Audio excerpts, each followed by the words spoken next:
সুতরাং শেখ হাসিনা সহ এ দেশে দায়িত্বে যারা ছিল এই 15.5 বছর, দ্বিধাহীন চিত্রে আমরা বলতে পারি সবগুলো এরা আল্লাহর মামলার আসামি। মায়ের কোলে মানুষ পৃথিবীতে নিরাপদ থাকে বেশি। কথা বলেন না কেন?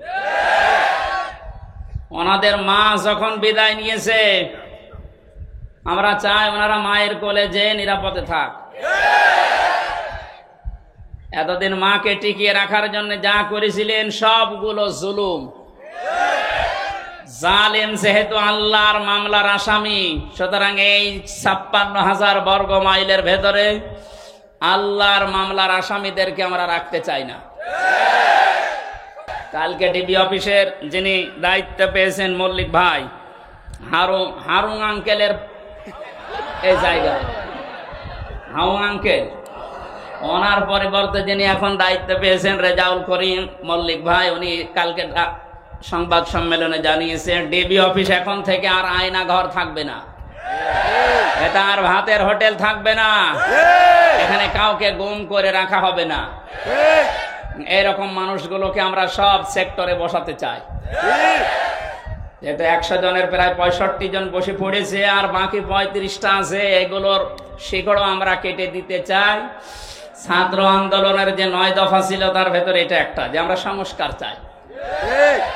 জামাত ইসলামের কেন্দ্রীয় আমির যিনি ডাক্তার শফিকুর রহমান কালকে প্রধান উপদেষ্টার সাথে বৈঠক করার পরে এটাই জানিয়েছে যে আমরা নির্বাচনের চাইতে সংস্কারে গুরুত্ব দিতে চাই বেশি। কারণ সংস্কার না হলে এভাবে যদি আবার নির্বাচন দিয়ে দেয়, ও আবার দিনের ভোট রাতে হয়ে যাবে। আমরা ওইটা চাই।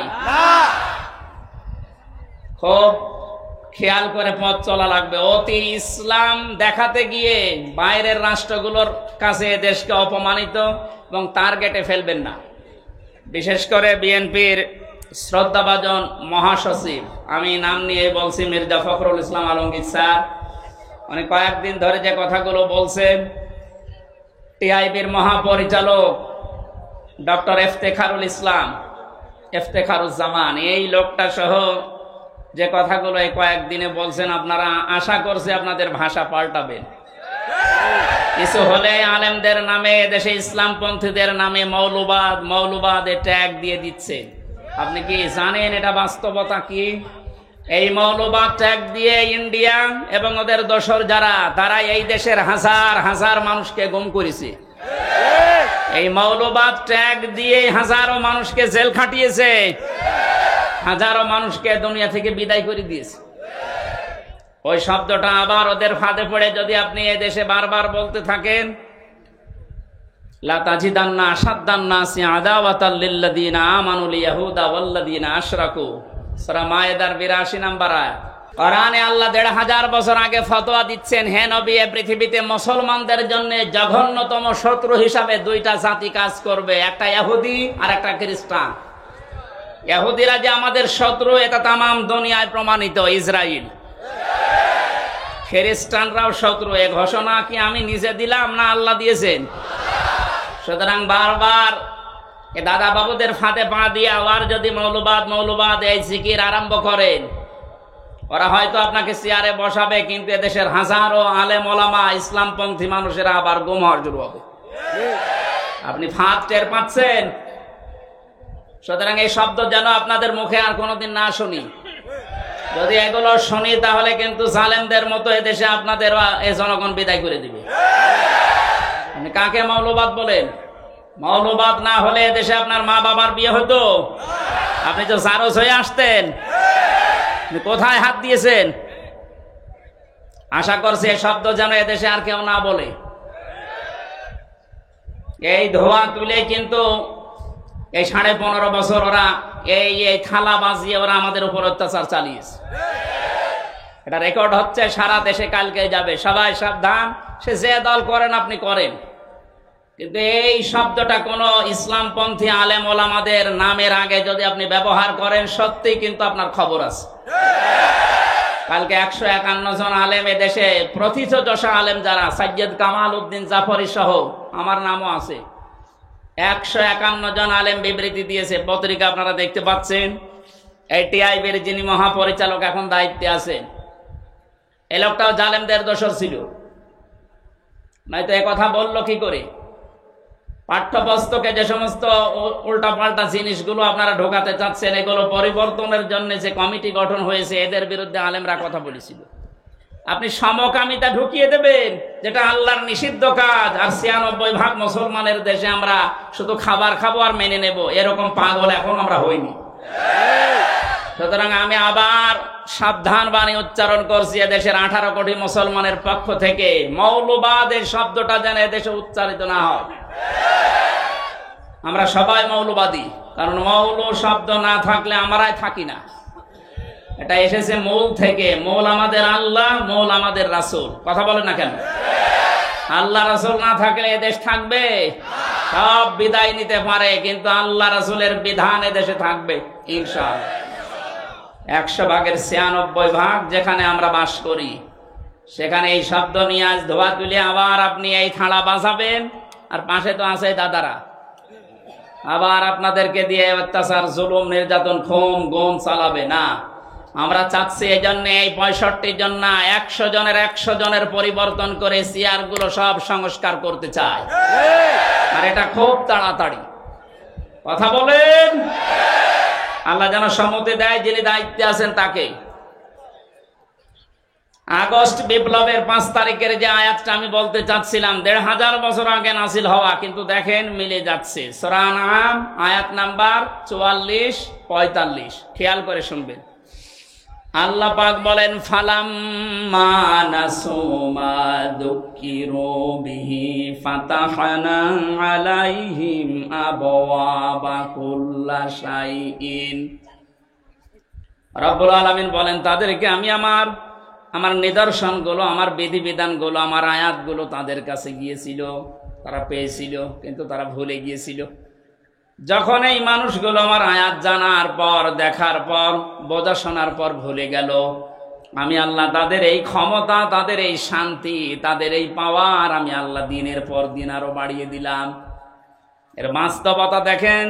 ২০০৬ সালে ২৮ অক্টোবর লাঠি বৈঠা দিয়ে জীবিত মানুষকে রাজপথে পিটিয়ে যারা মেরে ফেলেছে, কিছুদিন পরেই তো তারা ক্ষমতা এসেছিল। কথা বলে না কেন? চিন্তা করলাম, আল্লাহ এত বড় অত্যাচার, এত বড় জুলুম মানুষ হয়ে মানুষে পৃথিবীতে করে বলে আমার মনে হয় না। জীবিত মানুষকে পিটিয়ে মারার পর তার লাশের ওপরে নাচ দিয়েছে, নৃত্য করেছে, ড্যান্স দিয়েছে, এটা পৃথিবীতে নেই, এ বাংলাদেশে হয়েছে। আবার সিরাজগঞ্জ থেকে অনুষ্ঠান শেষ করে যাচ্ছিলাম কুষ্টিয়ায়, বাসের পেছনে, তখন বাসে চলাফেরা করতাম, রাস্তার একেবারে মাঝখানে একটা কুকুর মরে পড়ে আছে। ড্রাইভার সাহেব দেখলাম আর পিঠের উপরে চালিয়ে না দিয়ে বাম দিয়ে চালিয়ে দিল। ড্রাইভারকে বললাম, ভাই আপনি এরকম বাম দিয়ে চালালেন কেন? ড্রাইভার আমারে বলছে, হুজুর আপনি দেখেন না একটা মরা কুকুর পড়ে আছে। বললাম, তো মরা কুকুর মরে গেলেই কি আর না গেলেই কি? আমার দিকে তাকিয়ে ড্রাইভার বলছে, হুজুর আপনি কি আসলে হুজুর? আপনি কেমন হুজুর? আপনি দেখছেন যে একটা মরা কুকুর পড়ে আছে, এরপর আমি ডবল করে আবার মারবো, আমার বিবেক নেই? হ্যাঁ, এই কথা শোনার জন্য আমি ছিলাম। একটা মরা কুকুর, নিকৃষ্ট জীব এই পৃথিবীতে যে দুইটা, একটা শূকর, একটা কুকুর, এরকম নিকৃষ্ট জীব মরে পড়ে আছে, তারপরও আপনি গাড়ি তার উপরে দিয়ে চালিয়ে দিলেন না, যে আপনার বিবেক বাধা দিচ্ছে। অথচ দেশে অনেক মানুষ এমন আমরা পেয়েছি, জীবিত মানুষ মারার পরে লাশের উপরে ড্যান্স দিয়েছে। এদেরকে আপনি কি হিসাবে মানুষ বলেন? ড্রাইভার বলছে, হুজুর আমি জাতিতে কিন্তু মুসলমান না, আমি একটা হিন্দু মানুষ। আমি জানি এ কথা যা বললেন ও মানুষগুলো আসলে মানুষ না, ওগুলো জানোয়ার। জানোয়ারের চাই তো খারাপ, কারণ একটা জানোয়ারের লাশের উপরে ড্যান্স দিয়েছে। আমি পৃথিবীর কোনো বইতে পড়িও নাই, শুনিও নাই, দেখিও নাই, তো বাংলাদেশ এটা মানুষ হয়ে মানুষের উপরে করেছে, আমরা দেখেছি। এত বড় জুলুম, এত বড় নৃশংস কাজ করার পরও দেখলাম আল্লাহ তাদেরকে ক্ষমতায় দিল নাকি? সেভাবেই হোক দিয়েছে। 9 সালে আসার পরে 5 বছর চলে গেল, মনে করলাম আল্লাহ 13 সাল পর্যন্ত মনে হয় ওদের আর যাবে না, শেষ করে দেবে। কিন্তু দেখলাম না, আল্লাহ শেষ করে নাই, আরো 5 বছর টিকে গেল। 18 সাল। কত? 18 সালে মনে করলাম না, যা করেছে এতদিন এ আর বাঁচার কথা না, এ শেষ হয়ে যাবে এবার। কিন্তু দেখলাম না, ওরা আবার টিকে গেল। 15 বছর পার হয়েছে। কেন জানেন? কোরআনে কারিমের সূরা আলে ইমরানের 178 নম্বর আয়াতে আছে, ওয়ালা ইয়াহসাবান্নাল্লাযীনা কাফারু আন্নামা নুমলি লাহুম খায়রুল লিআনফুসিহিম ইন্নামা নুমলি লাহুম লিয়াজদাদু ইসমা ওয়া লাহুম আযাবুম মুহিন। সূরা আলে ইমরানের আয়াতের তাফসিরে ফি জিলালিল কোরআনে মুফাসসির এভাবে দিয়েছেন। আল্লাহ পাক, আমি ব্যাখ্যাটা করতে গেলে সময় লাগবে, জন্য তাড়াতাড়ি করছে। আল্লাহ পাক বলেন, হে নবী, আপনি কি মনে করেন এই জালেম, এই কাফের যারা, অবিশ্বাসী যারা, তাদেরকে আমি আল্লাহ এই যে ক্ষমতা, পাওয়া, টাকা পয়সা, দুনিয়া সব দিয়ে রেখেছি, ওরা মনে করছে আমাদের ভালোর জন্য দিয়েছে? অথচ না, ওদের কল্যাণের জন্য, ওদের ভালোর জন্য এটা আমি আল্লাহ দেয়নি, আমি দিয়েছি। এই ক্ষমতা নিয়ে, টাকা পয়সা নিয়ে, এই শরীর স্বাস্থ্য নিয়ে, প্রভাব প্রতিপত্তি নিয়ে যেন পাপ করতে করতে ওদের পাপের বোঝা পরিপূর্ণ হয়ে যায়। তাই হয়েছে। পরিপূর্ণ যখন হয়ে গেছে, আলাহুম আযাবুম মুহিন, তখন আমি ওদেরকে অপমানজনক শাস্তি দেওয়ার জন্য আল্লাহ রেডি। ওই যে সূরা আনআমের 44 নম্বর আয়াত যে বলছিলাম, এই আয়াতের তাফসীর ওই জায়গায় আছে, দেখেন মিল যাচ্ছে। আল্লাহ পাক বলেন, মানুষগুলো যখন আমার আয়াতগুলো আস্তে আস্তে বলতে বলতে নিজেকে পর্যন্ত ভুলে গেছে। এই 15.5 বছরে নিজে কি ও তাও মনে নেই। সব যখন ভোলা শেষ, আল্লাহ পাক বলেন, ফাতাহনা আলাইহিম আবওয়াবা কুল্লি শাইইন। ওই মানুষগুলোর জন্য আনন্দের যে দরজা আছে, একটার পরে একটা আমি আল্লাহ সব বাবের বহু বচন আবওয়াব সবগুলো খুলে দিলাম। ওরা এত আনন্দিত হয়েছে, হাত্তা ইদা ফারিহু বিমা উতু, তাদেরকে যে সুখ সৌন্দর্য, তাদেরকে যা আমি দিয়েছি নিয়ামত হিসাবে, এগুলো পাওয়ার পরে তারা এত বেশি খুশি, এত বেশি খুশি, ওরা আর মনে নেই আল্লাহর বিধান কি ছিল তাদের উপরে, এগুলো সব ভুলে গেছে যারা। আল্লাহ পাক তখন তাদের জন্য আয়াতের মাঝের অংশে বলেন, ফাআখাযনাহুম বাগতাতান ফাইযা হুম মুবলিসুন। অতঃপর আমি আল্লাহ তাদেরকে পাকড়াও করলাম আকস্মিক ভাবে তাদেরকে আমি ধরলাম, বাগতাতান, তারা নিরাশ হয়ে পড়েছে। আপনি দেখেন 5 তারিখে দুপুরের পর থেকে ওরা জীবনে কল্পনাও করে নাই যে এভাবে আমাদের পরাজয় হবে। আল্লাহ এদের শেষের দিকে জানিয়েছেন, ফাকতিয়া দাবিরুল কওমিল্লাযিনা যালামু, আমি আল্লাহ নিজে জালেমদের যত শিকড় ছিল সব কেটে সাফ করে দিয়েছি। সুতরাং এদেশে জালেমদের আর কোন শিকড় আসতে বলেন নেই। 2-1টা যদি থাকে, ও মুখ বের করলে ধরা খাবে। 2-একটা উকি ঝুঁকি মারছে, আপা বুবু মায়ের কথা শুনে। ওরা তো বুবুকেও মা বলে, মাকেও আপা বলে। ওখান থেকে বারবার একটু সাহস দেয় যে ওদের নাম লিস্ট করে রাখো, আমি আসতেছি, তুমি আসো। বলে আমি চট করে ঢুকে পড়বো, চট করে ঢুকবেন আর ফট করে আয়না ঘরে ঢুকিয়ে দেব। আমরা তো বেশি করছি না, যা করেছেন আমরা তাই করবো, কথা বলেন না খালি। এই জন্য জালেমদের এই শিকড় পর্যন্ত 5 তারিখে আল্লাহ তুলে দিয়েছে, না তো দরবেশের মতো মানুষ দাড়ি কেটে নম হয়ে গেছে। বাংলাদেশের শ্রেষ্ঠ ধনী তালিকায় ওর নাম ছিল, 36,000 কোটি টাকা মারিং কাটিং করেছে। আর সে পালিয়ে যাচ্ছে কি করে দেখেছেন? শিকড় যদি থাকতো তো ওটা ধরে থাকতে পারতো না, শিকড়ই নেই, দাড়ি পর্যন্ত কেটে ফেলেছে নবীর সুন্নাতকে।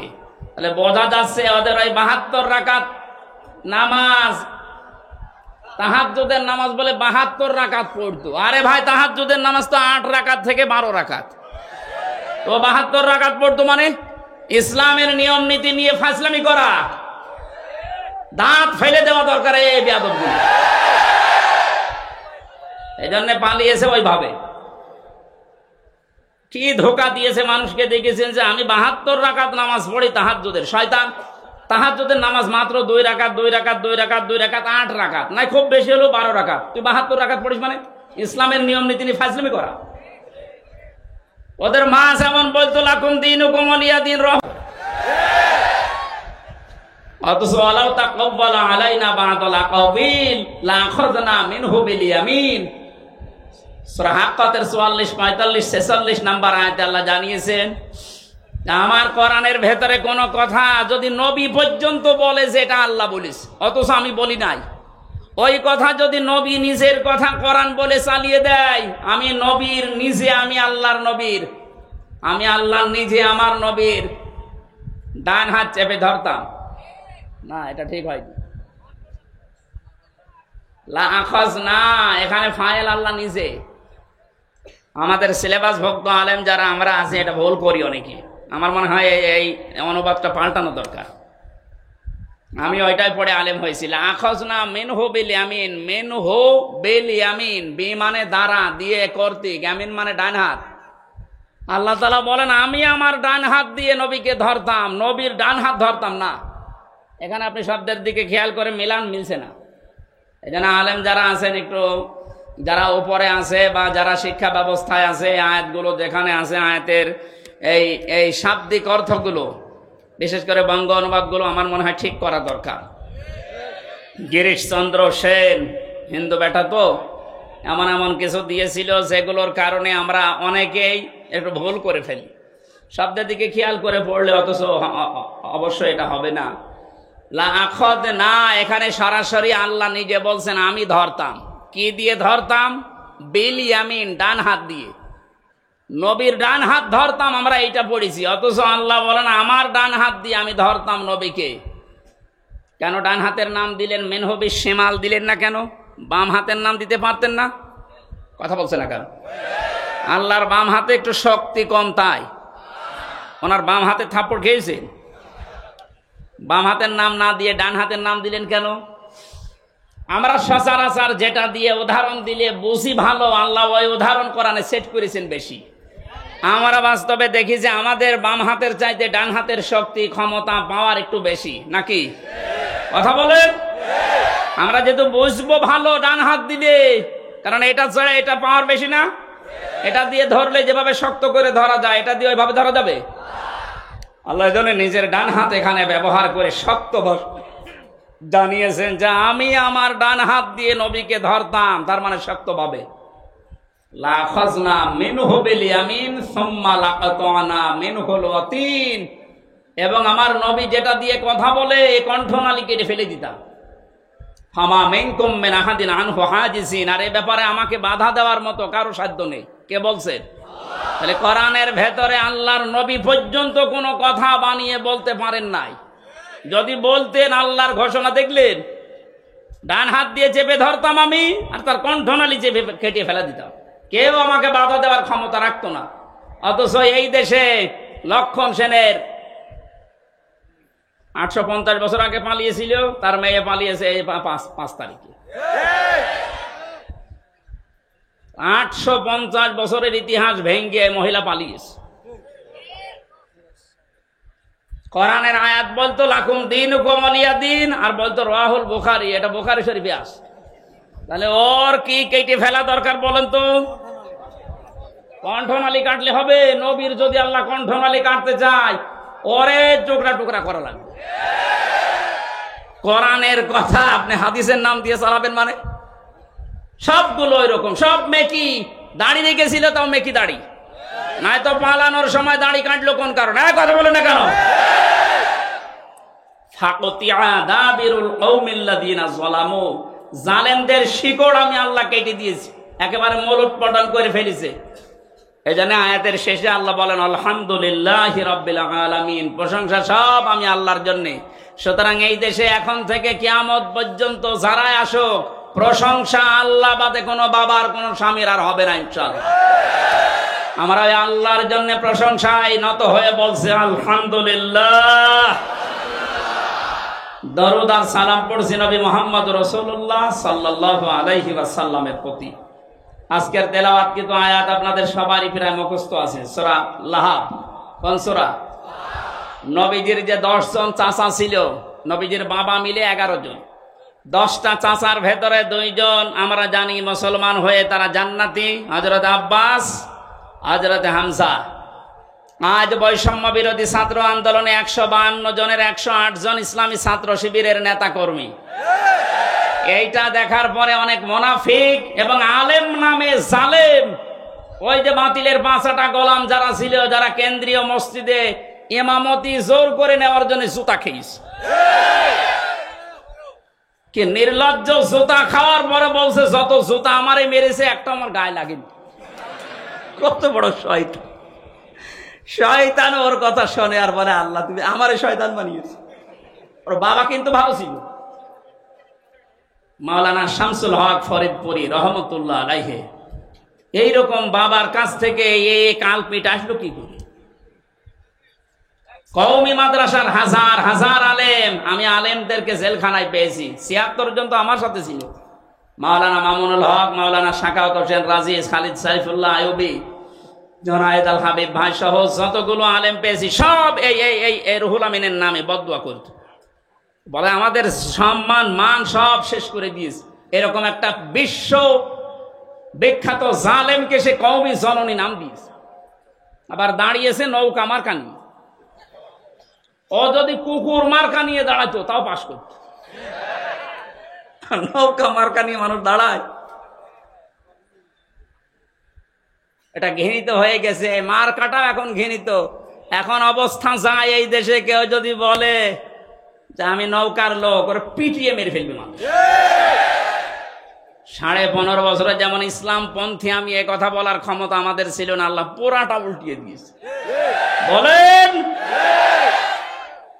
এ কাজটা করেছে খালি ছাত্র আর ছাত্রী ভাইরা না, এ কাজটা করেছে সরাসরি আল্লাহ নিজে। সূরা আনআম 44 নম্বর আয়াত তার প্রমাণ। ফালাম্মা নাসু মা যুক্কিরু বিহি, যখন তারা আমার জিকির, আমার আলোচনা, আমার আয়াতগুলো ভুলে যায়, তখন তাদের শান্তি বৃদ্ধি করে দেয়। এমন বৃদ্ধি করেছিল আল্লাহর কোরআনে পর্যন্ত ভুল ধরত। রিমান্ডে আমি যে অফিসারগুলো পেয়েছিলাম মুসলমান নামে, খুব সুন্দর সুন্দর নাম, আব্দুল মান্নান, আসাদুজ্জামান, শেখ ইমরান হোসেন, জাহিদ হাসান, আতিকুল ইসলাম ভইয়া, নাম সুন্দর না? রিমান্ডে আমারে মাটির নিচে নিয়ে বলতো আল্লাহর এই জায়গায় ভুল হয়েছে। আল্লাহ তো এমনি ধরেনি, শেষ পর্যন্ত ধরেছে। এই কারণে এখন পরিচয় দেওয়া দূরের কথা, খালি মাঝে মাঝে বলো হুজুর দোয়া করেন। কি দোয়া করব? আপনি যা করেছেন দোয়া বের হয়, দোয়া চাবেন না, দোয়ার পরিবর্তে কিন্তু বদদোয়া বের হবে। এজন্য আমার মনে হচ্ছে আগস্টের 5 তারিখে আল্লাহ যেটা করেছে এটা শুধু ছাত্র ছাত্রীরা করে না, আল্লাহ নিজে করেছে। কথা বলেন। আল্লাহর এই নিয়ামতের শুকরিয়া আমরা আদায় করব, দাম দেব এই নিয়ামতের ইনশাআল্লাহ। নিয়ামতের শুকরিয়া আদায়ের মাধ্যম আমি এর আগে বহুবার বলেছি। কয়টা বলেন তো? 3টা। 1 নম্বরে আপনাকে বলতে হবে যে এটা নিয়ামত। এই যে বাক স্বাধীনতা আমাদের ছিল না, আমরা যে ফিরে পেলাম, এটা নিয়ামত না? হ্যাঁ, নিয়ামত আমাদের। আমরা এই দেশে 100 জনের 58 জন এখন চাচ্ছে এদেশে ইসলাম কায়েম হোক এদের কাছে। বাকি 28 জন এরা শুধু থালা নেওয়ার ধান্দায় আছে, আমি নাম নিলাম না। আর বাকি 14 জন এখন ওই যে জালেমদের দোসর আছে, ওরা কিন্তু এটা নিয়ামত মনে করে না, ওরা গজব মনে করে। কি হয়ে গেল? আল্লাহ যে ফাইদা হুম মোবিলিজেশন দিয়েছেন। মোবিলিজেশন মানে হতাশ হয়ে যাও।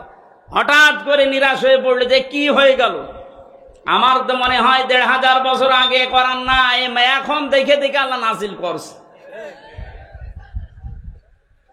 যে কথা বলতেছিলাম, আমরা নিয়ামতের শুকরিয়া আদায়ের প্রথম মাধ্যম আমরা স্বীকার করছি এদেশের 100 জনের অন্তত 58 জন যে হ্যাঁ এ বিষয় আল্লাহর নিয়ামত। এটা কি?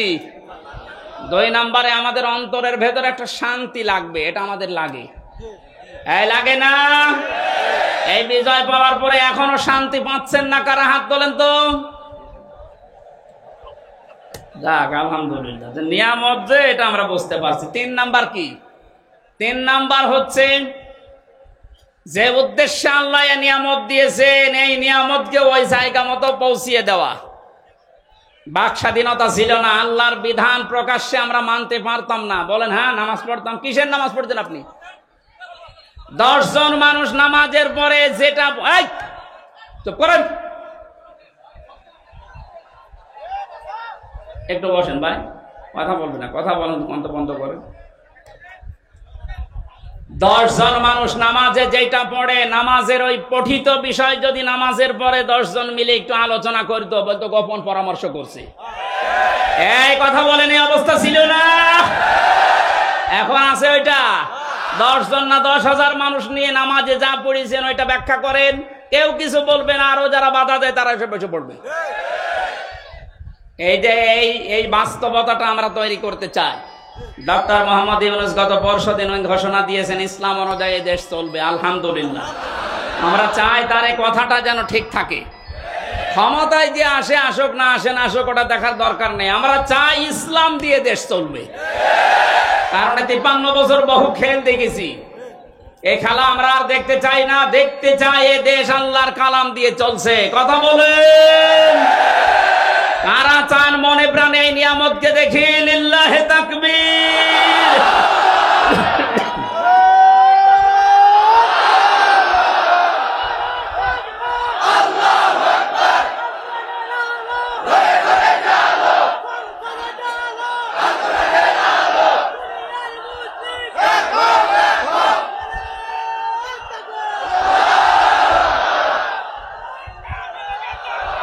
আলহামদুলিল্লাহ, আমরা নিয়ামত শুকরিয়া আদায় কিভাবে করে? আয়াতটা পাবেন সূরা ইব্রাহিমের 7 নম্বর আয়াতে। ওয়াইদ তাআযানা রাব্বুকুম লাইন শাকারতুম লাযিদান্নাকুম ওয়া লাইন কাফারতুম ইন্না আযাবি লাশাদীদ। আমি ব্যাখ্যায় যাচ্ছি না, আপনারা বাড়িতে মিলিয়ে নিন। সূরা লাহাব পড়েছি। নবীজির 2 জন চাচার ভেতরে একজন হযরতে আব্বাস আর একজন হযরত হামজা রাদিয়াল্লাহু তাআলা আনহুমা। এই 2 জন জান্নাতি, এতে আমাদের সন্দেহ আছে?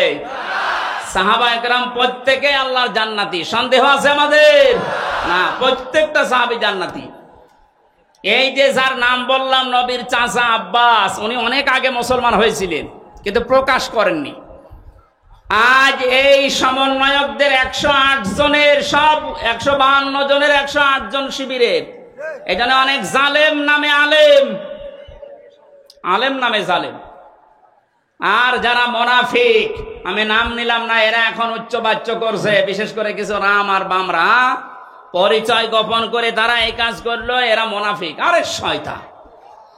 হযরতে আব্বাস নিজে পরিচয় গোপন করে আবু জেহেলের সাথে ছিলেন, এমনকি নবীর বিরুদ্ধে পর্যন্ত বদরের ময়দানে যুদ্ধ করতে গেছে আবু জেহেলের সাথে, অথচ তখনও তিনি মুসলমান। তার পুরা জীবনী পড়ে দেখেন। তাহলে পরিচয় গোপন করে ইসলামের কাজ করা, নবীর কাজ করা, এটা নবীর সাহাবীদের সুন্নাহ, নবীর মাদের সুন্নাহ। নবীর মা হযরতে মুসা আলাইহিস সালামের মা তার সন্তানকে গোপন করে, পরিচয় গোপন করে দুধ পান করিয়েছিলেন নিজের আপন সন্তানকে।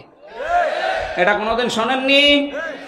হযরতে ইব্রাহিমকে নিজের মা পরিচয় গোপন করে লালন পালন করেছিলেন। এক কথা বলে না কেন? এরকম একটা দুইটা না, হাজার হাজার ঘটনা ইতিহাসে আছে। সুতরাং ইসলামী ছাত্র শিবিরের যে ভাইরা, সাদিক কায়েম ভাই সহ যারা, এসএম ফরাদ সহ যারা পরিচয় গোপন করে জালেমদের সাথে মিশে ওদের গোড়া কেটে দিয়েছে, এদের সংবর্ধনা দেওয়া দরকার। আর এরকম ফতোয়াবাজি করছে, হ্যাঁ পরিচয় গোপন করলো এরা মুনাফিক। আরে শয়তান! মুনাফিক হওয়ার যে লক্ষণগুলো কোনটা পেয়েছিস ওর ভেতরে? মুনাফিকের যে 4টা আলামত আছে: কথা বললে মিথ্যা কথা বলে, ওয়াদা দিলে খেলাপ করে, আমানত রাখলে খেয়ানত করে, আর কারো সাথে ঝগড়া হলে গালি দেয়। তো এইগুলো কাদের ভেতরে পাওয়া যায় আপনি দেখতে পাচ্ছেন না? মুখের ভাষা দেখিয়েছেন টকশোতে, যেটা 72 রাকাত নামাজ পড়তো, ওর মুখের ভাষা দেখেছেন? বাকি গেল না, নাই বললাম। এদের মুখের ভাষা শুধু না, এদের চরিত্র ওই রকম নিকৃষ্ট। বুড়ো হয়ে কবরে চলে যাচ্ছে, তারপরও উল্টাপাল্টা কাজ ছাড়ে না। ওদের চরিত্র প্রত্যেকেরটা এরকম, একটারও ভালো পাইনি আমি। যত মানুষকে নাম শুনি দেখি এখন বাস্তবে, প্রত্যেকটা চরিত্র শয়তানের চাইতেও খারাপ। এখনো পর্যন্ত যদি আপনার হুঁশ না ফেরে, এতে কবে আবার হুঁশ ফিরবে বলেন তো? আমরা যেহেতু তাফসিরুল কোরআন মাহফিল দিয়েছেন, তাফসিরের দিকে যাচ্ছি, এই জন্য ঐতিহাসিক একটা প্রেক্ষাপট বলছি। নবীজির আরো 2 জন চাচা জাহান্নামী, একটা আবু লাহাব আর আবু তালেব। এই যে আবু লাহাব, যেই লোকটা, তার নামে আল্লাহ একটা সূরা নাযিল করলেন। কেন দিয়েছেন ঐতিহাসিকরা লিখেছে, এটা বুখারী শরীফের ভেতরে আছে। এই যে আব্বাস রাদিয়াল্লাহু তাআলা আনহু, তার সন্তান আব্দুল্লাহ বর্ণনা করছেন, বিশ্বনবী নবুয়ত পাওয়ার পর হেরা গুহা থেকে যখন হযরতে খাদিজাতুল কুবরার কাছে এসে বললেন, ইয়া খাদিজা জাম্মিলুনি জাম্মিলুনি, আমাকে ঢেকে দাও, আমি আমার নিজের জীবনের উপরে আশঙ্কা করছি, ভয় পাচ্ছি, আমার জীবন সম্পর্কে আমি ভীত সন্তুষ্ট, আমি ভয় পেয়েছি। এই এই এই এই দেখেছিলাম, এক পা আকাশে এক পা জমিনে, বিশাল এক ফেরেশতা আমার কাছে এসেছিল। হযরতে খাদিজাতুল কুবরা ওই দিন নবীজিকে 6টা সান্ত্বনা দিয়েছিলেন। এখানে মা বোন যারা এসেছেন খুব খেয়াল করে মিলাবেন। হযরতে খাদিজাতুল কুবরা ওই দিন ডাক দিয়ে বলেছেন, আবুল কাসেম, ভয় পাবেন না আপনি। কাল্লা, কখনোই না। আল্লাহি মা ইউখজিকাল্লাহু আবাদান, আল্লাহ কখনো আপনাকে অপমান অপদস্থ ভয় দেখাতে পারে না, আপনাকে লাঞ্ছিত করতে আল্লাহ পারে না। কে বলছেন এ কথা? স্ত্রী। কে বলছেন? বলেন বলেন। আমরা বাইরের জায়গা থেকে কাজকর্ম করে কর্মজীবন শেষ করে দিনের দাওয়াত দিয়ে বাড়িতে আসার পর আমাদের স্ত্রীরা যদি এই 6টা কথা যেটা খাদিজাতুল কুবরা বলেছিলেন, আপনার সম্পর্কে, আমার সম্পর্কে, আমার স্ত্রী, আমার ঘরের মানুষ যদি বলতে পারে, আপনি বুঝবেন আপনি নবীর পথে আছেন। আর যদি দেখেন যে না, এগুলোর একটাও বলছে না, তাহলে বুঝবেন আপনি নবীর তরিকায় নেই, অন্য তরিকায় আছেন। খাদিজাতুল কুবরা এতটুকু বাক্য উচ্চারণ করার ভেতরে তিনি আল্লাহর নবীকে শুনিয়েছিলেন আল্লাহর নাম 2 বার।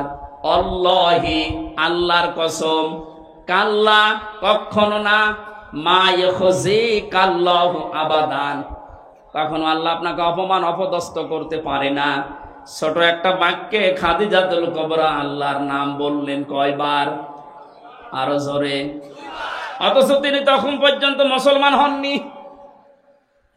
কারণ তিনি এখনো দাওয়াত পাননি। মুসলমান হবেন কি করে?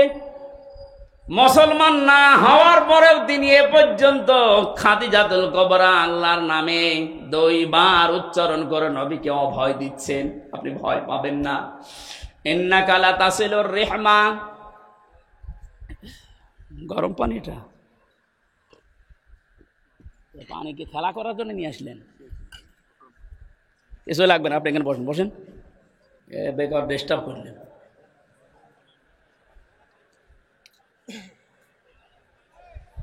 এদিকে আছে আপনাদের মনোযোগ। হযরতে খাদিজা বলেছিলেন, হে নবী, হে আমার স্বামী, ইন্নাকা লা তাসিলুর রিহমা, আপনি রেহেমের সম্পর্কগুলো ঠিক রাখেন। তার মানে এই যে আত্মীয়তার সম্পর্কগুলো আপনি ঠিক রাখেন, এটা এত বড় গুরুত্বপূর্ণ একটা বিষয়। আজকে আমরা বাংলাদেশে অনেকের ভেতরে এই আচরণটা পাচ্ছি না। ধর্ম বাবা পাতিয়েছে রাজশাহীতে, বছরে 3 বার করে যায় সেখানে, অথচ নিজের আপন বোন গরিব, সেখানে বছরে 1 বারও যায় না। আর এটা যায় না, তার কারণ আছে। অন্যতম বাধা হচ্ছে এই লোকটার স্ত্রী। এই কথা বলছে না কেন? এমন অনেক বউ আছে, নিজের ননদকে, নিজের দেবরেরকে যদি স্বামী সাহায্য করে তাহলে তার মন পাওয়া যায় না। অথচ ধর্ম আত্মীয় পাতিয়েছে সে শিবগঞ্জে, সেখানে আপনি 5 বার বউ নিয়ে যান, ও আনন্দে আছে, ও খুশি আছে। সম্মানিত মা বোন যারা এসেছেন, আপনি কি মনে করেন শুধু নামাজ পড়া, রোজা করা আর কালো বোরকা পরা ইবাদত না? আপনি যদি মনে করেন যে আপনার স্বামীর হায়াত আরো বেড়ে যাক, বেশি দিন আমার স্বামী দুনিয়ায় বেঁচে থাক, আমার স্বামীর মান সম্মান, টাকা পয়সা, ইজ্জত আবরু আরো বেড়ে যাক, নবীজি বলেন ওই স্ত্রীর উচিত সে যেন তার স্বামীকে বারবার তাকিদ দেয়, তুমি যাই করো অন্তত এর রেহেমের সম্পর্কগুলো ঠিক রাখো। আত্মীয়তার সম্পর্ক যেগুলো আছে রক্তের, এইগুলো তুমি ঠিক রাখো। এরকম বউ আছে কার ঘরে বলেন তো, হাত তোলেন। ঠিক আছে, আলহামদুলিল্লাহ, তাও তো 3-4 জন আছে। আমি হাসির জন্য বলি নাই, হাজার হাজার মানুষের ভেতরে মাত্র 3-4 জন। বাকিগুলোর অবস্থা কোন জায়গায় আছে এখন বলেন? খুব ঝামেলায় আছি আমরা নাকি? সম্মানিত মা বোনেরা, এটা যে ইবাদত আপনি অনেকে জানেই না।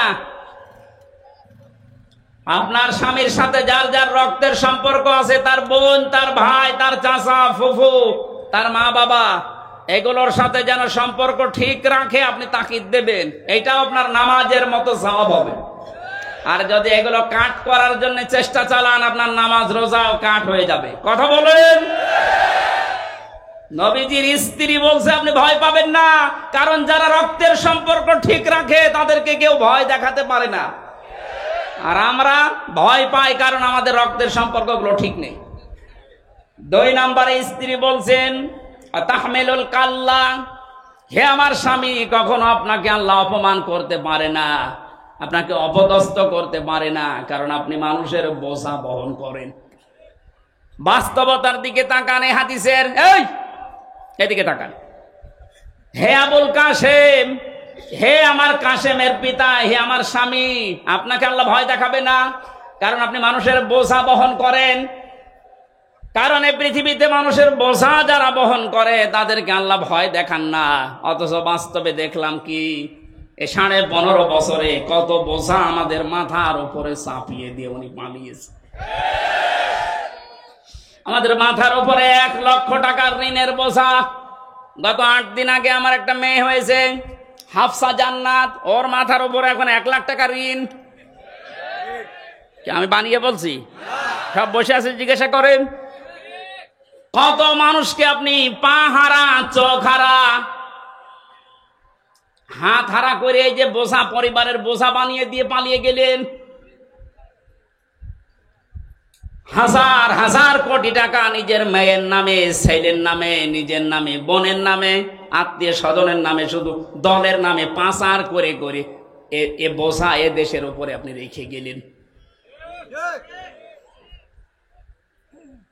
এ মহিলাকে আমার মনে হয় আপনি বলা ঠিক হবে না। কোনো খারাপ শব্দ থাকলে একটু বলেন তো দেখি, কারণ তো সম্মানিত মানুষ না। সম্মানিত মানুষকে আপনি বলা যায়? কত রকমের বোঝা আমাদের মাথার উপরে, যে হাজারো কষ্টের বোঝা, দুঃখের বোঝা, ঋণের বোঝা, হাজার হাজার বোঝা মাথার উপরে চাপিয়ে উনি পালিয়েছেন, আরামে আছে। আপনি নবীর আদর্শ মানেন নাই। নবীর আদর্শ হচ্ছে পৃথিবীতে মানুষের বোঝা বহন করা, হালকা করে দেওয়া, আর আপনি আরো বোঝা দিয়ে গেলেন। আপনি নবীর উম্মত না। কি বলতে চাইলাম আপনি না বুঝলেও এরা বুঝেছে। সুতরাং যারা মানুষের বোঝা আরো ভারী করে দেন, হালকা না করে বোঝা আরো ভারী করেন, আরো বেশি করে দেন বোঝা।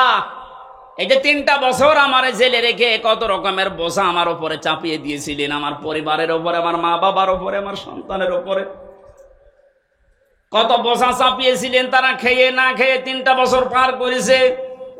কি কারণে? কোনো কারণ নেই, এমনি। কি কারণে বলেন তো? এমনি না, না, কোনো কারণ নেই। কয়েকদিন আগে আমার মামলা খারিজ হয়ে গেছে সব, বিচারপতি কর্তৃক, আদালত কর্তৃক এটা প্রমাণিত যে আমার কোনো দোষ পাইনি, আমি নির্দোষ। সুতরাং নির্দোষ মানুষকে আপনি 3টা বছর জেলে রেখে যে বোঝা দিলেন, এখন তো আপনি আরামে আছেন। আমিও চাই আমার মতো 3 বছর আপনি জেলে থাকেন। আর ব্যারিস্টার আরমানকে গুম করেছিলেন, তার জন্য 8 বছর। 8 আর 3 কত হয়? আমান আজমিকে 8 বছর, কত হয়? 19 বছর আগে থাকবেন মাটির নিচে, এরপরে আপনি চট করে ঢুকে পড়বেন। হাজারো মানুষের মাথার উপরে দুঃখের বোঝা, কষ্টের বোঝা, ঋণের বোঝা সব চাপিয়ে উনি এখন আরামে আছেন। নবীর উম্মত। কিসের উম্মত? 14 বার হজ করলেও পট্টি মাথায় দিয়ে তসবিহ হাতে নিয়ে, এটা নবীর উম্মতের বাইরে। নবীর উম্মতের বাইরে যারা, ওটা হয় কাফের না অন্য কিছু। একটা কথা যদি কেউ ভুল প্রমাণ করতে পারে বলেন এ পর্যন্ত। নবীর উম্মত আপনি কোনটা দিয়ে বলবেন? নবীর কাজ ছিল মানুষের বোঝা হালকা করে দেওয়া, আর ওদের কাজে 15.5 বছরে হাজারো মানুষের পরিবারে শুধু বোঝাই দিয়ে গেছে। একটা মানুষকে জেলে দেওয়া মানে তার পুরা পরিবারটা বোঝা বহন করা। সে নিজেরা খেতে পারে না, জেলখানায় টাকা পাঠানো লাগে 10,000 20,000 করে। তাও 2 দিন 5 দিন 10 দিন পরে ছেড়ে দিলে তো হয় 3 বছর 5 বছর 10 বছর। আপনি কত রকমের বোঝা দিয়ে গেলেন। এই যে 2880 জন এখন হাসপাতালে বেডে কাতরাচ্ছে, এই মানুষগুলোর কারো পা নেই, হাত নেই, ঠ্যাং নেই, কারো অন্ডকোষ উড়ে গেছে। এগুলো এই বোঝা এখন বহন করবে কে? যারা শহীদ হয়েছে 1077 জন, সেগুলো তো বাদ দিলাম, তা তো গেছে। যেগুলোকে এই যে বোঝা এখন পরিবারের জন্য, এগুলো কে টানবে বলেন তো? নবীর কাজ ছিল বোঝা আরো হালকা করে দেওয়া, বোঝা বহন করা। আর আপনি বোঝাগুলো সব দিয়ে, ঋণের বোঝা দিয়ে গেছে, কোটি কোটি টাকা পাচার করে এখন এই দেশের প্রত্যেকটা মানুষের উপরে 1 লক্ষ টাকা করে ঋণ মাথা পিছু। ডক্টর মোহাম্মদ ইউনূস উদ্যোগ নিয়ে যে দেশ থেকে যত টাকা পাচার হয়েছে সব টাকা ফেরত নেওয়া হবে, রাষ্ট্রীয় কোষাগারে জমা হবে, এবং যারা টাকা দিতে পারবে না তার বউ ছেলে মেয়ে রাষ্ট্রের কাজে লাগবে। কোনো ছাড় নেই। এ বোঝা আমরা বহন করবো কি করে? তারপরও আমেরিকাতে এই অনুষ্ঠানে গিয়ে উনি যে ডলারগুলো নিয়ে এসেছেন, এভাবে যদি আনতে পারেন দেশটা দাঁড়াবে। এত ঋণ, এত বোঝা বহন করা সম্ভব? তো আরামে আছে বোনকে নিয়ে, খাচ্ছে আর ঘুমাচ্ছে, আর মাঝে মাঝে বলছে আমি চট করে আসতেছি। স্ত্রী 3 নম্বরে বলেছিলেন, হে আবুল কাসেম, কাসেমের পিতা, তাহমিলুল তাকসিবুল মাদুমা, আপনি মানুষের বস্ত্র, যাদের বস্ত্র নেই তাদের বস্ত্রের ব্যবস্থা করেন, যারা উলঙ্গ অর্ধ উলঙ্গ তাদেরকে আপনি ঢেকে দেন। আর আপনি কি করলেন? এই 15.5 বছরে কত মানুষের পোশাক আপনি খুলে নিয়েছেন। পোশাক মানে শুধু এই পোশাক না, হাজার হাজার আলেমদের চরিত্রের উপরে কলঙ্ক দিয়ে তাদের পোশাক খুলে নিয়েছে। এ মাওলানা মামুনুল হককে জেনার তহমত দিয়ে তার নিজের স্ত্রী, আমি 3 বছর লোকটার সাথে ছিলাম, আপনার চাইতে আল্লাহর ভয় তার ভেতরে কম নেই যে সে জেনা করবে। আপনার নিজের সারা জীবন একটু মিলান তো, জেনায় ভরপুর। আপনার হাতের জেনা, মুখের জেনা, চোখের জেনা, বাকি জেনার নাম নাই বললাম। আর আলেমদের ওপরে এটা চাপিয়ে তার পোশাক খুলে নিয়ে মানুষের কাছে প্রমাণ করতে চেয়েছে যে চরিত্র ভালো না। কোরআনের পাখি বিশ্বনন্দিত মুফাসসিরকেও তারা তার নাম দিয়েছে যে ধর্ষক। শয়তানে বিশ্বাস করবে? রিমান্ডে আমারে ওরা আল্লামা সাইদি এবং আর একটা মহিলার কণ্ঠ এক জায়গায় করে শোনাতো, দেখেন আপনার হুজুররা কি চরিত্র খারাপ। ওরে শয়তান, নিজেদের চরিত্র ওরা আলেমদের উপরে চাপিয়ে। এই যে ছোট হুজুর যেটা ছিল রফিকুল ইসলাম মাদানী, ওরা পুরা উলঙ্গ করে হাতের ছিলে, ওর হাতের উপরে একটা দিয়েছে সিগারেট, আর অর্ধ উলঙ্গ একটা মেয়ে লোক নিয়ে ছবি তুলে বলেছে এটা ছেড়ে দেবো। দেখেন কত চরিত্র ওদের কখন জায়গায় পৌঁছেছে। আল্লাহর নবী আরো মানুষের পোশাক পরিয়ে দিত, আর এরা পোশাক খুলে নিচ্ছে। হাজার হাজার মানুষের চরিত্রের পোশাক, গায়ের পোশাক পর্যন্ত খুলে খুলে এই 15.5 বছর আনন্দ করিস। এরা নবীর উম্মত না, কারণ এটা নবীর আদর্শ না। কথা বলেন। আপনি মেহমানদারি করেন, অতিথি পরায়ণ। আজ তাকান সারা দেশের দিকে, নবীর এই আদর্শগুলো যারা ধারণ করে তাদের হাতে আমরা দেশটা দিতে চাই। জামাতের কেন্দ্রীয় আমির ডাক্তার শফিকুর রহমান নিজের পরিবার ওই রকম না, তারপরও এই শহীদদের পরিবারে 2 লক্ষ করে টাকা পৌঁছিয়ে দিচ্ছে সারা দেশে। যার পোশাক নেই তাকে ঢেকে দেওয়ার জন্য চেষ্টা চালাচ্ছে। যারা অঙ্গহানি তার বাড়িতে গিয়ে হাসপাতালে যে খোঁজ নিচ্ছে, এ মানুষগুলোর চরিত্র তো রসুলের সাথে মিলে যাচ্ছে। কথা বলেন।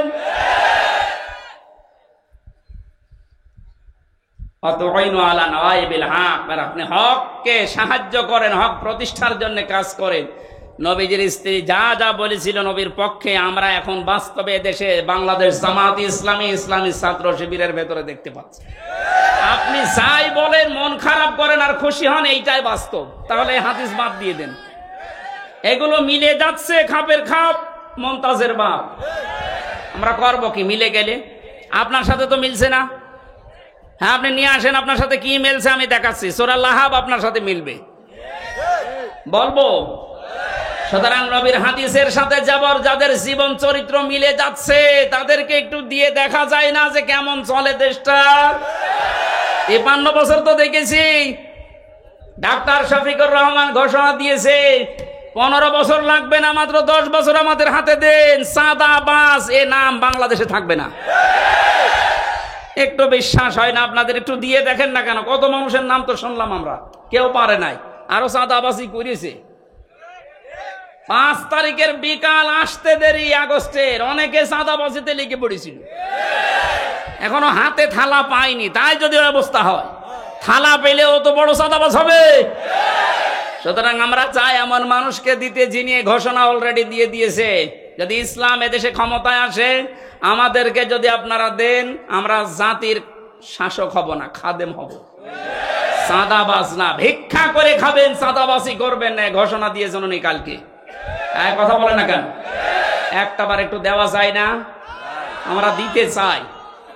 আমি সাধারণ মানুষ হিসাবে আহ্বান জানাচ্ছি, এবার আমরা দিতে চাই। কথা বলেন। যে জরিপটা শোনালাম, 100 জনের 14 জন জালেমদের অনুসারী, এখনো 100 জনের 28 জন ওই থালা থালা, আর 100 জনের 58 জন এখন চাচ্ছে ইসলাম কায়েম হোক। এটা মাত্র এই 1.5 মাসের ব্যবধানে। আরেকদিন কিছুদিন যেতে দেন, 100 জনের 100 জনই চাইবে এদেশে ইসলাম কায়েম হোক। আমরা ওইটা দেখতে আছি। হ্যাঁ, অতি উৎসাহী হয়ে অতি ইসলাম পালন করবেন, এই মনোভাব নিয়ে কোনো জঙ্গিবাদ, সন্ত্রাসবাদ এরকম কোনো কাজ যেন করবেন না এই দাদাদের পাল্লায় পড়ে। কারণ ওরা আপনাদেরকে অতি ইসলাম এটা মানার আগ্রহ দেখিয়ে আবার ওই ট্যাগ দেবে, মৌলবাদ, জঙ্গি, উগ্রবাদী এরকম ট্যাগ দিয়ে শেষে বিশ্বের কাছে আবার কালার করবে। আবার ওই থালা হাতে নেবে, নিয়ে আবার গোম খুন শুরু হবে। কথা বলবে, আমরা এই সুযোগ আর দিতে চাই না। অতি ইসলাম না, যেভাবে ইসলাম পালন করা দরকার বা আস্তে আস্তে শুরু করে। সূরা লাহাব, নবীজি এখানে নবুয়ত পাওয়ার পরেই চলে গেলেন বাতাহা নামক একটা পাহাড়ের উপরে উঠে তিনি ইয়া সাবাহা, ইয়া সাবাহা বলে ডাক দিলেন। তিনি একটা লাল কাপড় উড়িয়ে দিয়েছিলেন। এটা ছিল ওই জামানার এই স্যাটেলাইট। কারণ এখন যেমন এই যে এই মিডিয়াগুলো কাজ করছে এটা ছড়িয়ে দেওয়ার জন্য, ওই জামানার স্যাটেলাইট ছিল, মিডিয়া ছিল এই লাল কাপড়। এই পাহাড়ের উপরে কেউ যদি লাল কাপড় উড়িয়ে দিত, এলাকার মানুষরা মনে করতো যে লোকটা বিপদে আছে, সবাই গিয়ে পাহাড়ের পাদদেশে হাজির। বিশ্ব নবী তখন ডাক দিয়ে বললেন, হে আমার জাতির লোকেরা, আমি যদি বলি এই পাহাড়ের পাদদেশে একদল সৈন্য আছে, তোমাদেরকে আক্রমণ করবে তারা, তোমরা কি বিশ্বাস করো আমার কথা? এক বাক্যে সবাই বলেছে, হ্যাঁ মুহাম্মদ জীবনে তোমাকে আমরা মিথ্যা কথা বলতে শুনিনি, অবশ্যই বিশ্বাস করব। হঠাৎ করে নবীজি তখন তাদেরকে দাওয়াত দেওয়ার উদ্দেশ্যে বললেন, আমি যে কালেমা নিয়ে এসেছি, যে ইসলাম নিয়ে এসেছি, তোমরা যদি এটা পড়তে অস্বীকার করো, আল্লাহর গজবের ফেরেশতারা উৎপেতে আছে, তারা তোমাদের আক্রমণ করবে। সঙ্গে সঙ্গে তারা পনেই চাচা আবু লাহাব ছিল একটু পেছনে, নিজে মাটির উপর থেকে একটা পাথর তুলে নিয়ে আল্লাহর নবীর দিকে নিক্ষেপ করেছে আর বলেছে, তাব্বালাকা লিহাদা জামাতানা ইয়া মুহাম্মদ, হে মুহাম্মদ তুই ধ্বংস হয়ে যা, এই জন্য আমাদেরকে তুই একত্রিত করলি। জোরে বলেন নাউজুবিল্লাহ। আল্লাহ রাব্বুল আলামিন সহ্য না করে সঙ্গে সঙ্গে তার নামে আয়াত নাযিল করেছেন, তাব্বাত ইয়াদা আবি লাহাবিন ওয়া তাব। আয়াতের প্রথম অংশে আল্লাহ ধ্বংস কামনা করলেন তার, আর দ্বিতীয় অংশে তার পরিচয় তুলে ধরলেন। এবার আসেন মূল শিক্ষায়। কালকে ঐতিহাসিক সরোয়ার্দী উদ্যান ঢাকাতে আমি এই পয়েন্টের উপরে আলোচনা করেছিলাম, নবীজির সাথে দুনিয়ায় যারাই বিয়াদবি করে আল্লাহ তাদেরকেই ধ্বংস করে দেয়। আজ ফ্রান্স থেকে শুরু করে বাংলাদেশে অনেকে নবীজিকে নিয়ে কটূক্তি করছে। স্পষ্ট ভাষায় বলতে চাই, এদেশে কিন্তু নবীর উম্মত ৯৬%। নামাজ কালাম আমরা কম পড়তে পারি, নবীর উম্মত এ ব্যাপারে আমাদের কোনো সন্দেহ বলেন? আপনি বুঝে করেন আর না করেন, নবীকে নিয়ে যদি কোনো কটূক্তি হয়, 15 বছর তো বাবাকে নিয়ে কিছু করলে তাই খবর ছিল। নবীকে আপনি গালিগালাজ করেন, অসুবিধা নেই, কিন্তু দিন পাল্টিয়ে গেছে। এখন থেকে কিয়ামত পর্যন্ত আমরা ঘোষণা দিয়ে দিলাম, এদেশে যদি সত্যি কেউ নবীকে নিয়ে উল্টাপাল্টা কোনো মন্তব্য করেন, কোন দলের, কোন গোষ্ঠীর, কোন পরাশক্তির আর দেখা হবে না। দাঁত ভাঙা জবাব দেওয়া হবে ইনশাআল্লাহ। আল্লাহ নিজে বরদোয়া দিলেন, তাব্বাত ইয়াদা, আবু লাহাবের 2 হাত ধ্বংস হয়ে যাক। প্রশ্ন আসতে পারে, ও পাথর মেরেছিল কয় হাত দিয়ে? তাহলে এই হাতও ধ্বংস করে দিলেন মানে? আপনি যদি এই মোবাইলটা এখান থেকে এখন ছুড়ে মারেন, আমার এই হাত নড়েনি? আর কথা বলেন না কেন? পাথরটা যখন এইভাবে নিক্ষেপ করেছিল, এই হাত নড়াচড়া করে সাহায্য করেছিল। আল্লাহ জন্য ইয়াদান নিয়েছিল, শব্দটা ইয়াদানি এজাফতের কারণে ওটা পড়ে গেছে। আল্লাহ দিয়ে বচন দিলেন, এই জন্য ইয়াদুন না দিয়ে ইয়াদা একালিপ টান আছে।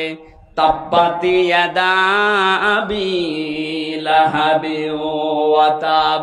আল্লাহ বলেন, আবু লাহাবের 2 হাতই ধ্বংস হয়ে যাক, এবং সে ধ্বংস হয়েছে।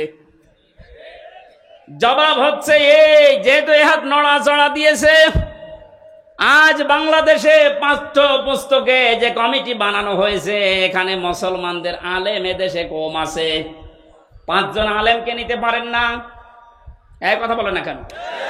নাস্তিক মুরতাদদের দায়িত্ব দিয়ে ওরা সমকামিতা ঢোকাতে আছে। পুরুষে পুরুষে নাকি বিয়ে করবে, মহিলা মহিলায় বিয়ে করবে। আল্লাহর পুরা সিস্টেম পাল্টিয়ে ফেলছে। কোন জাতি, কোন সৃষ্টি যদি তার নিজের আকৃতি পাল্টিয়ে ফেলে, তাকে মেরে ফেললেও কোনো গুনাহ নেই। এটা আমি বানিয়ে বললাম, সূরা নিসার ভেতরে আছে। কোন সৃষ্টি যদি তার নিজের আকৃতি পাল্টিয়ে ফেলে, এই জন্যই তো নবীজি আয়াতের ব্যাখ্যায় আছে, বিশ্ব নবী জানিয়েছেন, কোন মহিলা যদি পুরুষের সাজসজ্জ গ্রহণ করে, তার উপরে 24 ঘন্টা আল্লাহর লানত। কোন মহিলা, কোন নারী যদি নিজের আকৃতি পাল্টিয়ে পুরুষের বেশ ধরে, কোন পুরুষ যদি নিজের আকৃতি পাল্টিয়ে মহিলার বেশ ধরে, আর সিনেমা, নভেল, নাটক যারা বানাচ্ছেন, নারীর বেশ পুরুষে ধরছে, পুরুষের বেশ নারী ধরছেন, ধরেন, আমরা নিষেধ করছেন। আপনার জাহান্নামে যেতে চান, আরো দরকার হয় পাছায় লাত্তি দিয়ে দেব, কোনো অসুবিধা নেই। কিন্তু সাবধান, আজ এ সমস্ত নভেল, নাটক এই বানিয়ে অনেক রসুলের দাড়ি লাগিয়েছে, রসুলের টুপি মাথায় দিয়েছে, জোব্বা গায়ে দিয়ে প্রেম প্রীতি এগুলো দেখাচ্ছে। আমরা এটা সামনে আর মেনে নেব না। বিশ্ব নবীর আদর্শ দিয়ে কলঙ্কিত করে সিনেমা বানাবেন, এটা দেশের মুসলমানেরা অনেকে বোঝে না, তাই কিছু বলে না। বুঝে যদি ফেলে, আপনার কিন্তু খবর হয়ে যাবে। সুতরাং আগামীতে এরকম সিনেমা আমরা বন্ধ করতে চাই, এরকম নভেল, নাটক, থিয়েটার আমরা বন্ধ করতে চাই, যেখানে রসুলের দাড়ি, তার টুপি, তার জোব্বাকে অপমান করা হচ্ছে। এগুলো দিয়ে একটা বেপরদা মহিলার সাথে প্রেম প্রীতি করবে, আর ওগুলো দেখাবে মানুষকে। এটা যেহেতু বিভিন্ন ভাষায় ড্রাবিং হবে, সারা পৃথিবীতে যাবে, মানুষ বুঝবে যে মুসলমানদের নবীর চরিত্র মনে হয় এরকম ছিল। নবীর চরিত্র কি এরকম ছিল? বিশ্বনবী মসজিদে নামাজ পড়তে যাওয়ার সময় একটা বেপরদা মহিলা সামনে পড়েছিল, সঙ্গে সঙ্গে নিজের দৃষ্টিকে নিম্নগামী কমে বাড়িতে আসলেন, হযরতে হাফসাকে ডাক দিলেন। হযরতে হাফসাকে ডাক দিয়ে মন মতো দেখলেন। হযরতে হাফসা বলেন, হে রাসূল, আপনি তো মসজিদে যাচ্ছিলেন, হঠাৎ এসে আমাকে দেখা আরম্ভ করলেন। নবীজি বললেন, দেখো, মসজিদে যাওয়ার সময় একটা বেপরদা মহিলা আমার সামনে পড়েছিল, আমি তাড়াতাড়ি এসে ওকে না দেখে তোমাকে দেখলাম, কারণ ওকে দেখলে আমার কবিরা গুনাহ হবে, তোমাকে দেখলে আমার সওয়াব হবে। যে নবীর চরিত্র এত পুত পবিত্র, তার টুপিকে, তার দাড়িকে আপনি এই নিলয় আলমগীর নাকি এক শয়তান আছে, এর মুখে লাগিয়ে প্রেম প্রীতি শিখাচ্ছে। কথা বলে না কেন? যারা এগুলো করছেন, এর পেছনে যারা বাম হাতের মতো নাড়াচাড়া দিচ্ছেন, আমরা কিন্তু তাদের চিনি। পাঠ্যপুস্তকে যারা ৯৬% মুসলমানের দেশে উল্টাপাল্টা জিনিস লাগাচ্ছেন, এই দুইজন নাস্তিকের কাজ না, এর পেছনে অনেক রাঘব বল মনে হয় হাতে এই বাম হাতের মতো নাড়াচাড়া দিচ্ছে। যারা দিচ্ছেন সাবধান, আল্লাহ যদি ধরে এই হাত শুধু না, এই হাত ধ্বংস করে দিবে এবং ধ্বংস হবে নতাব্বা। আবুল আহাব যেমন নিজে ধ্বংস হয়েছিল, আজ যারা ইসলামের বিরুদ্ধে, নবীর বিরুদ্ধে ডান হাত ব্যবহার করছেন, বাম হাত দিয়ে অনেকে পেছন দরজা দিয়ে নাড়াচাড়া দিচ্ছেন, আপনি ধ্বংস হবেন, মাস্ট বি ধ্বংস হবেন। মা আগনা আনহু মালুহু ওয়া মা কাসাব, আপনার সম্পদ আদি যা অর্জন করেছেন একটাও কাজে আসবে না। বাস্তব প্রমাণ এই দরবেশের, একটা টাকা কাজে আসতেছে। শুনলাম হাট আর অবৈধ টাকা নিয়ে এসে নাকি এখন রিমান্ডে বাড়ির খাবার খাচ্ছে।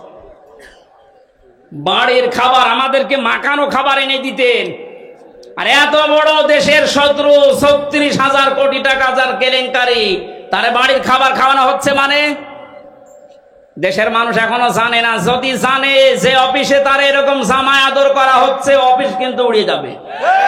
কথা বলেন, জালেমদের কোনো ক্ষমা নেই। যাদের মেকি দাড়ি ছিল, দাড়ি কেটেছে, দাড়ি কাটা মানে রসুলের গলায় ছুরি লাগানো। এই শয়তান বলে মাঝে মাঝে হজে যায়। কিসের হজে যায়? আমি যাই কয়েকবার হজে গেছি, শুনলাম এখানে আসরে দরবেশ কোন তারা কাবা শরীফের পাশে যে টাওয়ারটা, ওই টাওয়ারে থাকে, সব সময় আল্লাহর ঘর দেখে, সুবহান আল্লাহ পড়ে। কিসের সুবহান আল্লাহ? এদিকে সুবহান আল্লাহ পড়ে আর এদিকে টাকা পাচার করে। ওর এই সম্পদ গুলো একটাও আল্লাহ কাজে আসতে দেয়নি, সব ধ্বংস করে দিয়েছে। সায়াসলা নারান যাতা লাহাব, অতি শীঘ্রই আমার আল্লাহ তাদেরকে বলতে, এই যে আবু লাহাব যার নাম, এর নাম ছিল আব্দুল উজ্জা, এত বড় এত সুন্দর ছিল তার চেহারা, আগুনের লেলিহান শিখা যেটা ওই যে উপর দিয়ে জহব্বার মতো বের হয়ে যায়, ওই রকম চেহারা ছিল তার। আল্লাহ পাক বলেন অতি শীঘ্রই আমি তাকে আগুনের লেলিহান শিখায় প্রবেশ করাবো, আমরাতুহু, এবং তার স্ত্রীকেও। প্রশ্ন আসতে পারে তার স্ত্রীর দোষ কি? আজ এই বাংলাদেশে আমরা অনেকে আবুল আহাবের স্ত্রী উম্মে জামিলের মতো মহিলা সচক্ষে দেখতে পাচ্ছি। আবুল আহাব তো করেছে, তার স্ত্রী পর্যন্ত নবীকে কষ্ট দিয়েছিল। নিজের সন্তানকে, দুইটা সন্তানকে নবীর দুই মেয়ের সাথে বিয়ে দিয়েছে। আল্লাহর নবীর মেয়ে হযরত উম্মে কুলসুম এবং রুকাইয়া, এই দুইটা মেয়েকে বিয়ে দিয়েছিল ওতবার ওতাইবার সাথে। এই দুইটা ছেলের সাথে বিয়ে দিয়ে নবীজি যখন দিনের প্রচার আরম্ভ করলেন, এই সূরা লাহাব যখন নাজিল হচ্ছিল, তখন এই মহিলা নিজে তার ছেলে দুইটাকে ডাক দিয়ে বলেছে, দেখো মুহাম্মদ আমাদের নামে কবিতা বানিয়েছে, গালিগালাজ করে। জোরে বলেন নাউজুবিল্লাহ। কোরআনের আয়াতগুলো কি কবিতা? আরো জোরে বলেন। নিজের ছেলেকে ডাক দিয়ে বলছে, এই মুহূর্তে মুহাম্মদের দুইটা মেয়ে তার মুখের উপরে তালাক দিয়ে ফেলে দিয়াই। এমনিতেই নবীজি অসহায়, গরিব মানুষ, নিজের সংসারই ওই সময় চলে না। যারা মেয়ের বাবা আছেন একটু ভাবেন তো, দিনের কাজ করতে গিয়ে আপনার দুইটা মেয়েকে যদি জামাই সঙ্গে সঙ্গে তালাক দিয়ে বাড়িতে দিয়ে যায়, একটা বাবার জন্য পরিস্থিতি সামাল দেওয়া কত কঠিন বলেন। আল্লাহর নবী ওই দিন এত বেশি কন্দন করেছিলেন, ছেলে দুইটা তার মায়ের কথা শুনে তার স্বামীকে দিয়ে এই কাজ করিয়ে দুইটা মেয়েকে তালাক দিয়ে নবীজির বাড়িতে ফেলে দিয়ে আসলেন। নবীজি ডাক দিয়ে বললেন, আল্লাহ পাক তুমি দুইটা কুকুর পাঠাও এই দুইজন মানুষের জন্য। এত বড় কঠিন অবস্থায় আমার দুইটা মেয়েকেও আমার পরিবারে দিয়ে গেল তালাক দিয়ে। আল্লাহর নবীর এই কথা শোনার পর ওরা বাড়িতে গিয়েছে। এই উম্মে জামিল আবুল আহাবের স্ত্রী ডাক দিয়ে বলে, সন্তানেরা যা করেছো মারহাবা তোমাদের।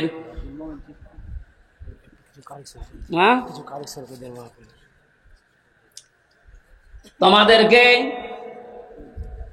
মুহাম্মদের মেয়েকে ওখানে দেওয়ার সময় কিছু কোনো কথাবার্তা কি শুনতে পেয়েছো? আবুল আহাবের দুই সন্তান উতবা আর উতাইবা ডাক দিয়ে বলে, আম্মা আবুল আহাব, আমার বাবার কথা মতো আপনার কথা মতো আমরা দুইটা বোনকে তালাক দিয়ে এসেছি। মুহাম্মদ কান্নাকাটি করছিল আর আসার সময় বলেছে আমাদেরকে নাকি দুইটা কুকুরে খাবে, বাঘে খাবে। আবুল আহাবের স্ত্রী উম্মে জামিল ডাক দিয়ে বলছে, সন্তান, এতক্ষণ যা বলছিলে শুনছিলাম, ভালোই লাগছিল, এখন যেটা বললে এটা তো কেমন লাগে? কারণ ও ছেলে যা বলে তাই হয়ে যায়। তোমাদেরকে খুব সাবধানে রাখা লাগবে। ইয়ামেন থেকে একটা মানুষের কাছে গাছ বেঁধে নিজের, এটা তাফসিরে হাক্কানির ভেতরে পেয়েছি, ইয়ামেন দেশ থেকে একজন অগ্নি পূজকের কাছ থেকে গাছ বেঁধে নিয়ে নিজের সন্তানের হাতে আর মাজায় লাগিয়ে দিয়েছে।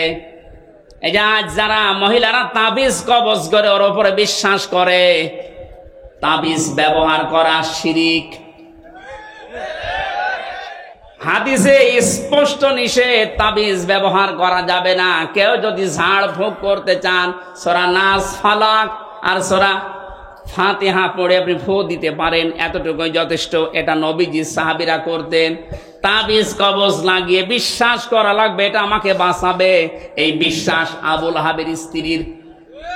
ও বলেছিল, মোহাম্মদ যেহেতু এই বরদোয়া দিয়েছে যে বাঘে খাবে তোদেরকে, সুতরাং এ কথা হয়েও যেতে পারে বাঘে যেন না খায়, এ হিসাবে আমি বাবার কাছ থেকে এই যে গাছ পড়া নিয়ে এসেছি। মাজায় আর হাতে বেঁধে দিলেন, ডাক দিয়ে বললেন, খুব সাবধানে থাকা লাগবে। আবুল আহাব দুইটা সন্তানকে নিয়ে গেছে ব্যবসা করতে সিরিয়ায়।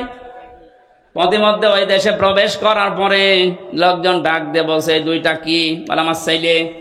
যে দেশে এমনিতেই বাঘের উৎপাত বেশি, আর আপনি ছেলে নিয়ে এসেছেন, তাড়াতাড়ি দেশে পাঠান।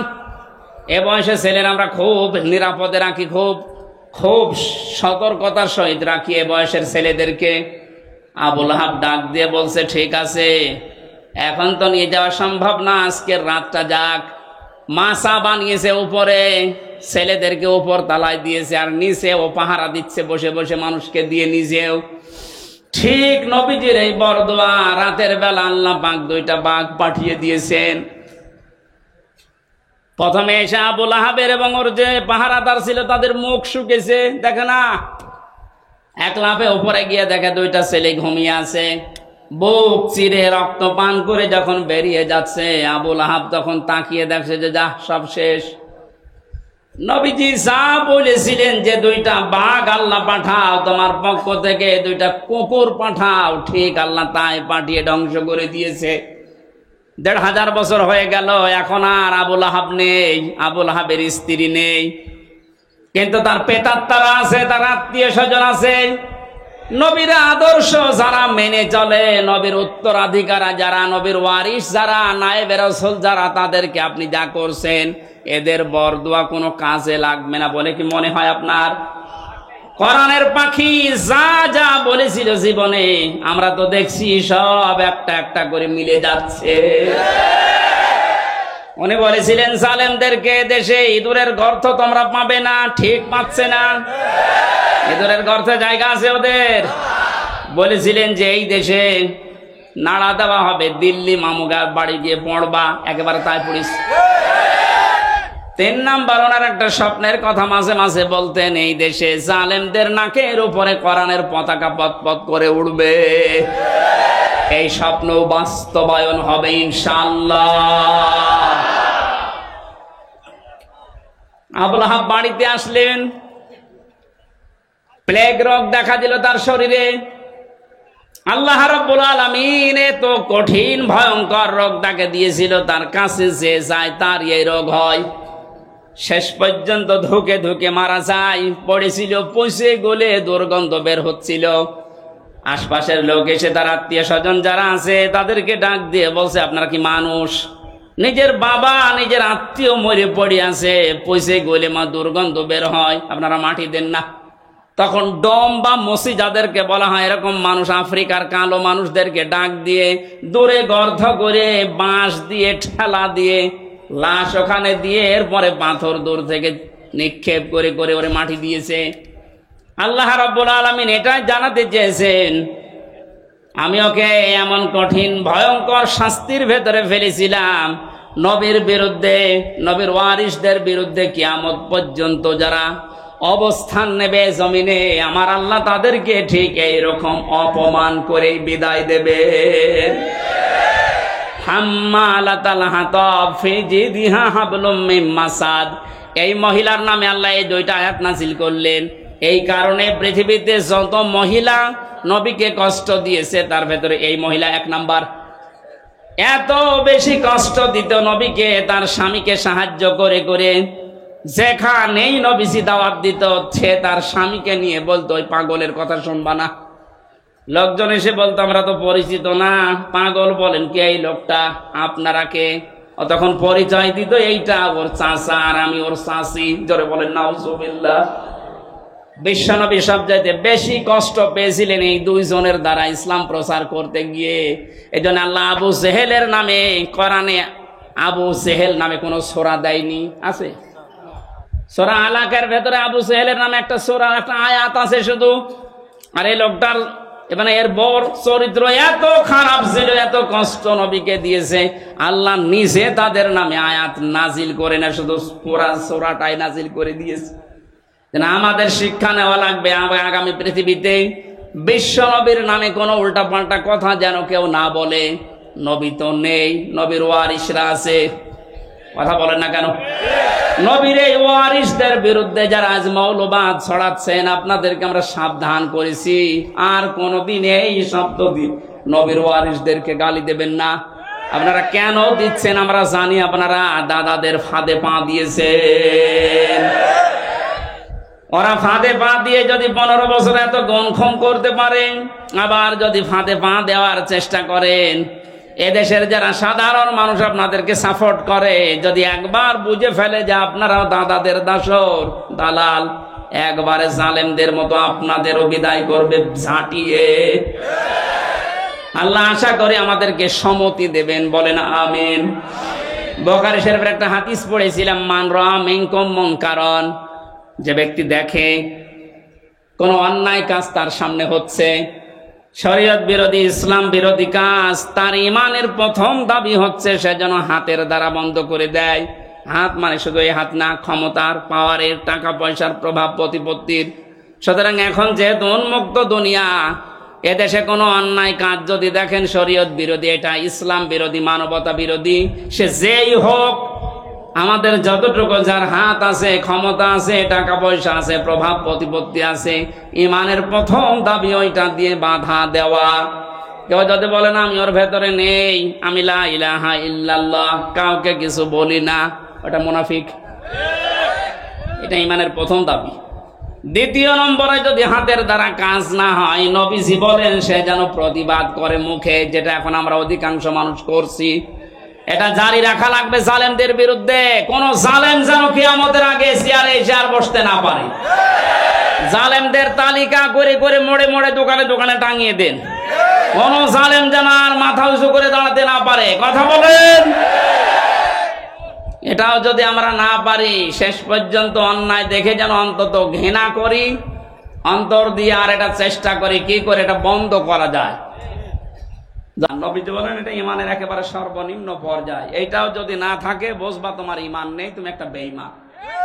আল্লাহ আমাদেরকে যেন বেঈমানের খাতায় নিয়ে না যায়। ইমানের এই 3টা স্তরের যে স্তরে আমরা পারি, প্রথমটা পারলে তো 1st ক্লাস, দ্বিতীয়টা পারলে 2nd ক্লাস, শেষেরটা পারলে 3rd ক্লাস। অন্তত যে কোনো একটাই তো থাকতে পারি নাকি?